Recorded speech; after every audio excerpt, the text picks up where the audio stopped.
Un encuentro con su palabra, porque secase la hierba, marchitase la flor, mas la palabra de Dios permanece para siempre. Con ustedes, el doctor José Ricardo Arias Quintero.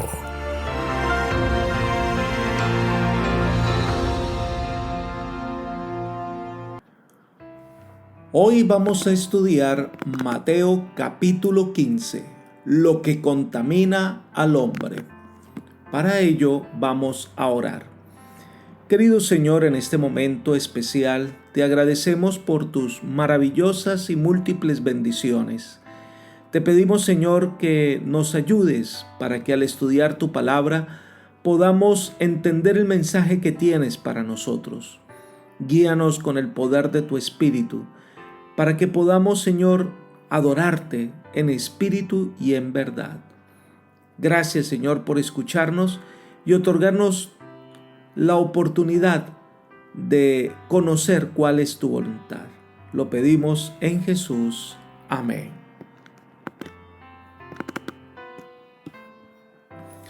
En este capítulo vamos a estudiar 3 temas generales: lo que contamina al hombre, la fe de la mujer cananea y el milagro de alimentar a 4,000 personas. En la primera sección, el tema que se aborda son 2 maneras diferentes de ver la religión. Una como un medio de purificación basado en tradiciones y celo por guardar unas normas, y otra como un medio de conocer a Dios y seguir sus indicaciones. Los escribas y fariseos tenían un vivo interés en hacer mejor las cosas para que no se repitiera la apostasía que llevó a Israel al cautiverio. Las leyes ceremoniales dadas por Dios, en las que se definían la contaminación y la limpieza, fueron ampliadas de tal manera que se crearon una cantidad de ceremonias y leyes y tradiciones para evitar estar contaminado. Estas normas inventadas por ellos fueron consideradas de más valor que cuando se debía elegir entre obedecer la ley de Dios o estas ceremonias. Se daba prioridad a estas normas rabínicas. Elena de White comenta: las reglas acerca de la purificación eran innumerables y la vida entera no habría bastado para aprenderlas todas. La vida de los que trataban de observar los requerimientos rabínicos era una larga lucha contra la contaminación ceremonial, un sinfín de labracos y purificaciones, mientras la gente estaba ocupada en distracciones tribales, en observar lo que Dios no había pedido. Su atención era desviada de los grandes principios de la ley. Deseado de todas las gentes, página 360. Ellos llegaron a convertir todas estas prácticas en un fin en sí mismas y eran guardadas con mucho rigor, además que estaban constantemente vigilantes si alguien no seguía con esas indicaciones. Tales personas eran objeto de acusaciones y eran puestos en la vergüenza pública. Debemos recordar que para los fariseos la observancia de todas estas ceremonias era religión, era lo que Dios esperaba de ellos. Observarlas era como agradar a Dios y ser buenas personas. Para ellos, todas estas ceremonias eran tan sagradas como los 10 mandamientos o hasta más. Y entonces se identifican la religión como un montón de normas externas. Pero ahora vino Jesús y Él va a ayudarnos a poner las cosas en el verdadero sentido. A este tipo de tradiciones es que se hace referencia a los versículos 1 y 2 de Mateo capítulo 15.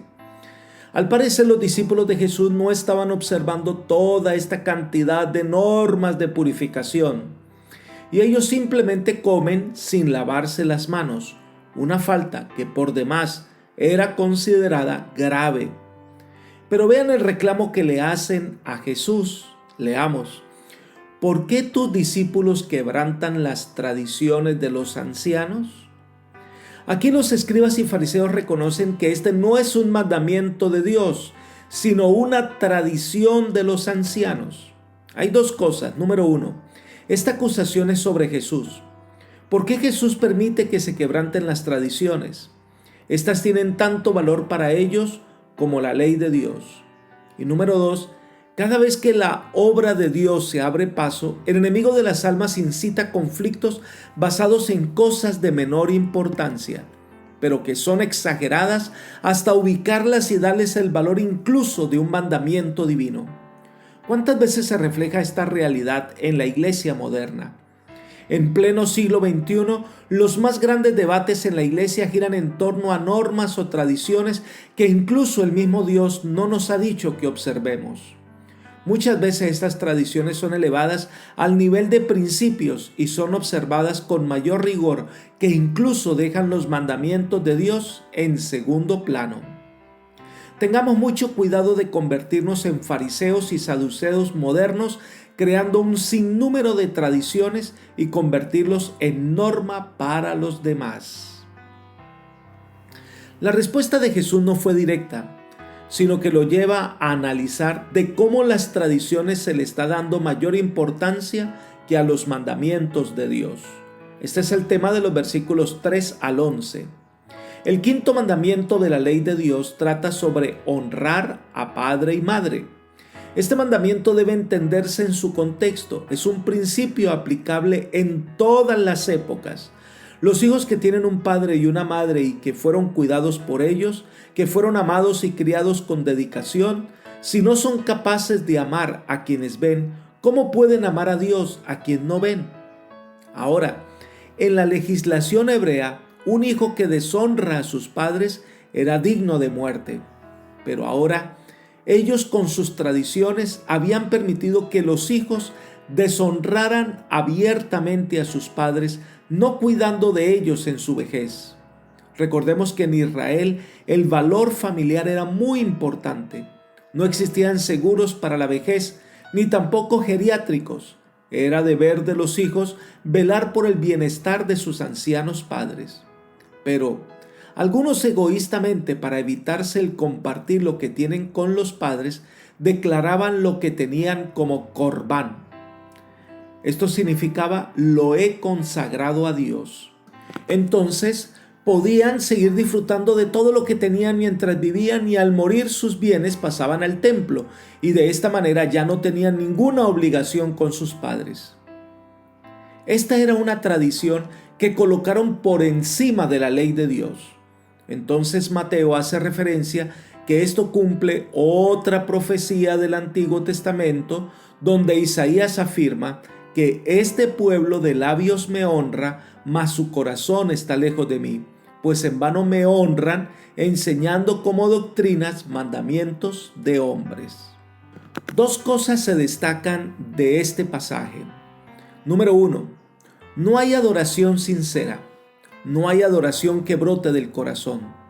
Cuando la religión se enfatiza es en la conducta, corremos el riesgo de llevar una vida correcta, pero un corazón lejos de Dios.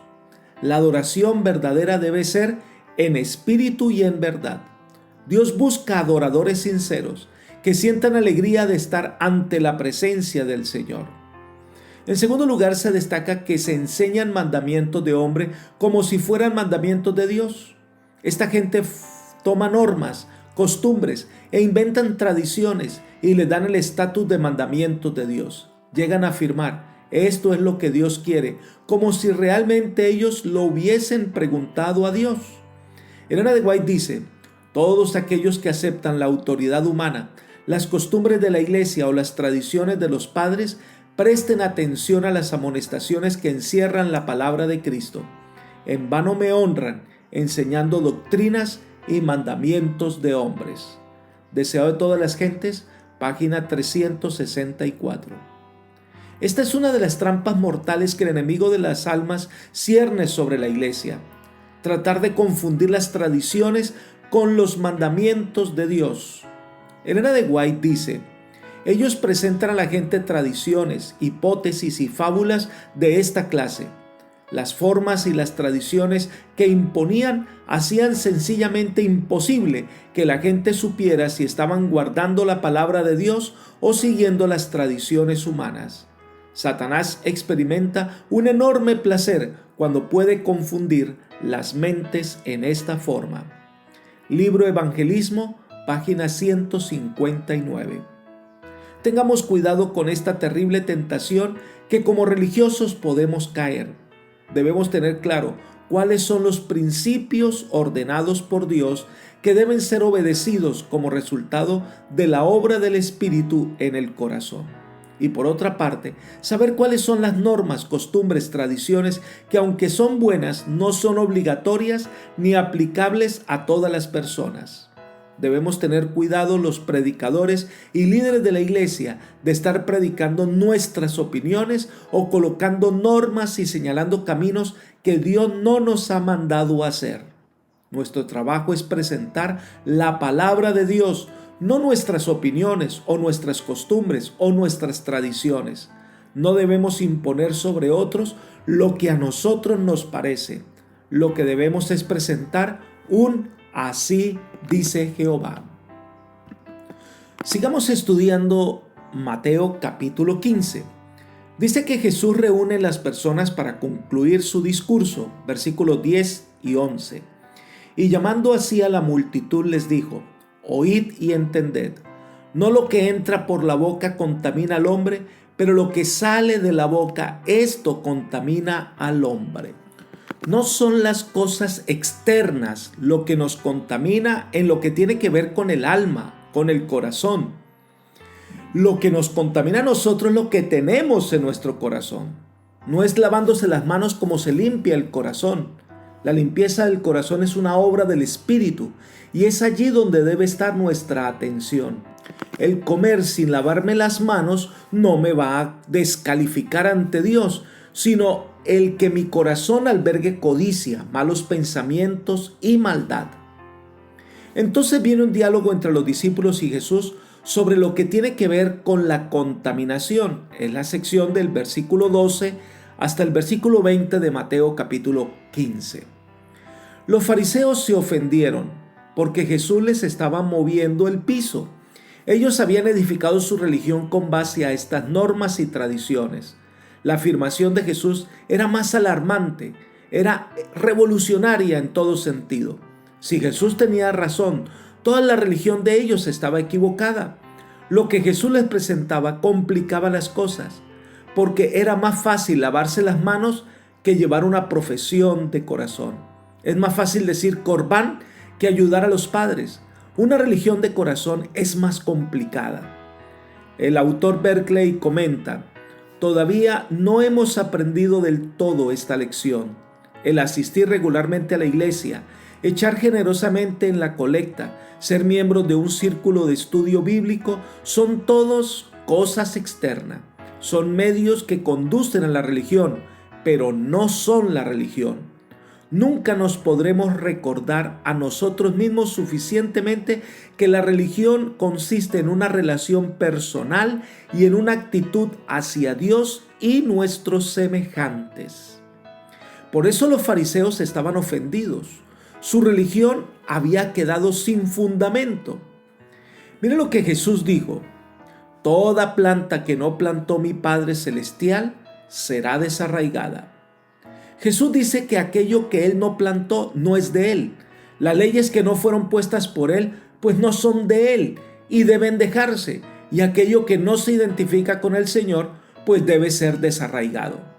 Miren lo que dice Ellen G. White: en lugar de la autoridad de los llamados padres de la iglesia, Dios nos invita a aceptar la palabra del Padre eterno, el Señor de los cielos y la tierra. En ella sola se encuentra la verdad sin mezcla de error. Libro deseado a todas las gentes, página 364.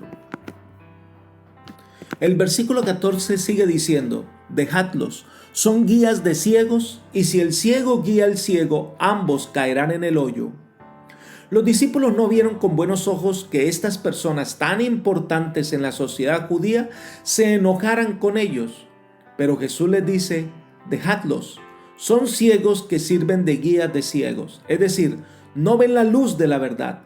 Están caminando a ciegas, no guían a las personas por las sendas seguras de la verdad. Entonces ambos tendrán un final triste, caerán en el abismo. No distinguen el camino verdadero porque sus tradiciones le impiden ver claramente. Los discípulos no entendieron lo que Jesús estaba diciendo. No podrían comprender lo que estaba enseñando. Así que Jesús les llama la atención. Leamos el versículo 16. ¿También vosotros estáis faltos de entendimiento? Entonces pasa a explicarles. Si comes con las manos sin lavar, entra por la boca y hace la digestión, y después lo que no es aprovechado pues sale en la letrina. Eso no contamina el alma. Lo que contamina el alma es lo que está en el corazón. El pecado que forma parte de nuestra existencia, el pecado que se arraiga en nuestro ser, es lo que nos lleva a decir cosas, a hacer cosas contrarias a lo que Dios ordena. Lo que Jesús enseña es que lo que más importa de una persona es el corazón. Lo que importa en relación con Dios no es tanto cómo actuamos, sino por qué actuamos. No tanto lo que hacemos, sino lo que querríamos hacer en lo íntimo de nuestro corazón. El hombre, decía Tomás de Aquino, mira la acción, pero Dios mira la intención. La enseñanza de Jesús, que nos condena a cada uno de nosotros, es que ninguno se puede considerar bueno porque cumpla las reglas y normas externas, sino solo cuando su corazón sea limpio. Elena de White comenta, a la multitud y más tarde con mayor plenitud a sus discípulos, Jesús explicó que toda la contaminación no proviene de afuera, sino de adentro. La pureza e impureza se refieren al alma. Es la mala acción, la mala palabra, el mal pensamiento, la transgresión de la ley de Dios y no la negligencia de las ceremonias externas ordenadas por los hombres, lo que contamina a un hombre. Libro deseado de todas las gentes, 363. Lo que necesitamos es un cambio de corazón, no un aumento de normas o tradiciones. Lo que realmente marca nuestra dirección en la vida es qué hay en nuestro corazón. Y allí es donde Cristo debe ser el soberano. La segunda sección de este capítulo 15 de Mateo es el milagro que Jesús hizo de sanar a la hija de una mujer cananea. El tema del versículo 21 al 28. En el libro de Mateo se menciona esta realidad. La primera vez que Jesús sale del territorio de Palestina, va a una gran ciudad fenicia, llena de comercio y muchas riquezas, la ciudad de Tiro y Sidón, ciudades altamente conocidas y admiradas, pero odiada por los judíos. Jesús fue allí, quizás para buscar un lugar tranquilo donde poder dar instrucción a sus discípulos, porque había experimentado todo tipo de rechazo y ahora deseaba un poco de tranquilidad en un territorio donde quizás no iba a ser molestado por los maestros de Israel. Elena de White dice, la obra que le esperaba ahora consistía en preparar a sus discípulos para su misión. Al venir a esa región esperaba encontrar el retraimiento que no había podido conseguir en Betsaida. Sin embargo, este no era su único propósito al hacer este viaje. Deseado de todas las gentes, página 365. Jesús buscaba un lugar especial donde fortalecer la fe de sus discípulos. Vino entonces, dice, una mujer a donde estaba Jesús, diciéndole, versículo 22, Hijo de David, ten misericordia. ¿Cómo sabía esta mujer quién era Jesús? Al parecer muchos judíos vivían en esta región de Tiro y Sidón.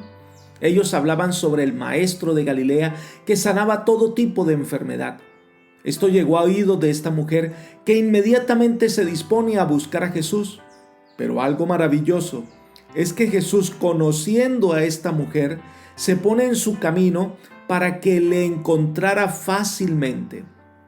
No era la primera vez que Jesús trataba con gentiles o samaritanos. Ya lo vimos sanando a los endemoniados de Gadara, ya lo vemos sanando al siervo del centurión, y en el Evangelio de Juan nos habla que por este pedido también sanó y habló con una mujer samaritana. Ahora, Jesús está en tierra de paganos, tierra de gentiles. Está allí porque nuevamente quería enseñarles a sus discípulos que Él es el verdadero Salvador de todo el mundo. Además, para decirles que debían trabajar por los que no eran judíos también. Cuando la mujer llega ante Jesús, el Señor no responde a la petición de la mujer. Esto lo hacía para mostrar cuán terrible es la frialdad con que los judíos tratan a las personas de otra nacionalidad. Miren el comentario que hace Elena de White. El pueblo al cual había sido dada toda oportunidad de comprender la verdad no conocía las necesidades de aquellos que le rodeaban. No hacía ningún esfuerzo para ayudar a las almas que estaban en tinieblas. El muro de separación que el orgullo judío había erigido impedía hasta a los discípulos sentir simpatía por el mundo pagano, pero las barreras debían ser derribadas. Mismo libro, página 366. La mujer no se rindió, siguió clamando al Señor. A veces nosotros queremos que el Señor nos dé respuestas inmediatas, pero en oportunidades el Señor nos ayuda a desarrollar paciencia y a esperar en el Señor. Esto nos ayuda a desarrollar fe. Dice el versículo 23. Tanto insistió esta mujer que los discípulos le dijeron a Jesús: despídela, pues viene gritando detrás de nosotros. Los discípulos pensaban que Jesús estaba haciendo lo normal que haría cualquier judío ante una petición de una mujer cananea. Elena de White comenta: molestados por su importunidad, los discípulos pidieron a Jesús que la despidiera.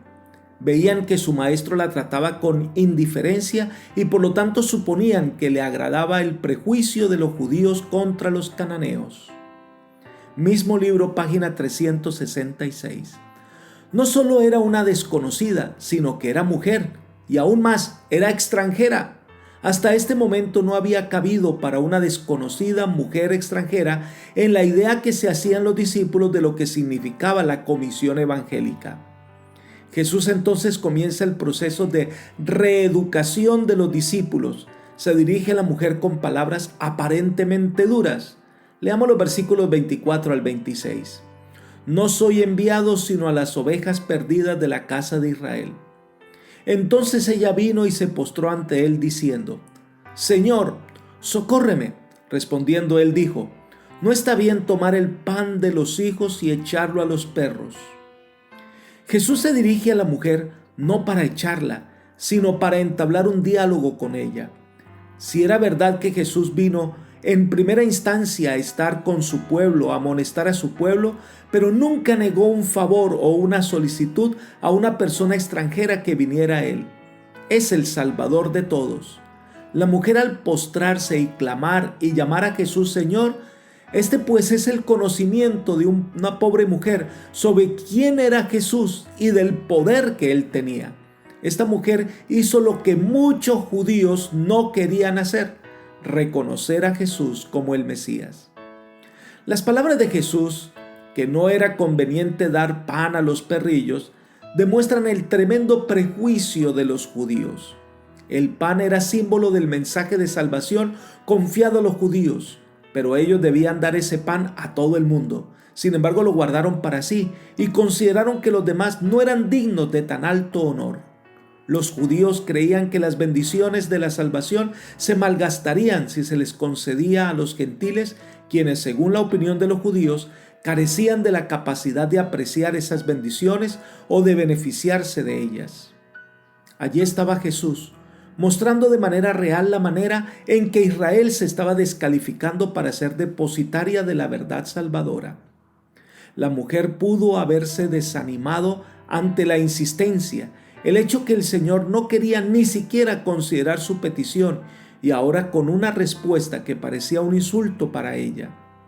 Pero ella, en lo profundo de su corazón, se aferraba de Jesús, de su única esperanza. Su fe fue probada y salió a relucir como un precioso metal. Leamos el versículo 27. Ella dijo: sí, Señor, pero aún los perros comen de las migajas que caen de la mesa de sus amos. La mujer, por su parte, parecía estar segura de que Cristo podía conceder lo que su corazón deseaba si tan solo Él lo quería. el orgullo y el prejuicio no significaban nada para ella y no se dejó afectar por ello. Su fe y su perseverancia son verdaderamente dignas de encomio. Si hay pan abundante en la casa del amo, los perrillos no pasarán dificultades. Esta mujer salió triunfante. Lo que hizo ella fue aferrarse de quién era Jesús. Eso es lo que debemos hacer. Por eso es tan importante conocer a Dios y a Jesús y confiar en Él aunque no podamos entender lo que pasa. Jesús reconoce la fe de esta mujer. Los discípulos aprendieron la lección. Cristo había derribado los muros de separación. Ella también era una mujer de fe, una hija de Dios. En ese momento, su hija fue salvada. Dios es un Dios de amor y bondad. No somos llamados a levantar muros y determinar quiénes deben o no deben recibir el favor de Dios. Somos llamados a extender puentes de esperanza, de vida y salvación. No debemos permitir que los prejuicios nos impidan hacer una obra de compasión por otros. Entonces, dice Mateo capítulo 15, que Jesús regresa al mar de Galilea.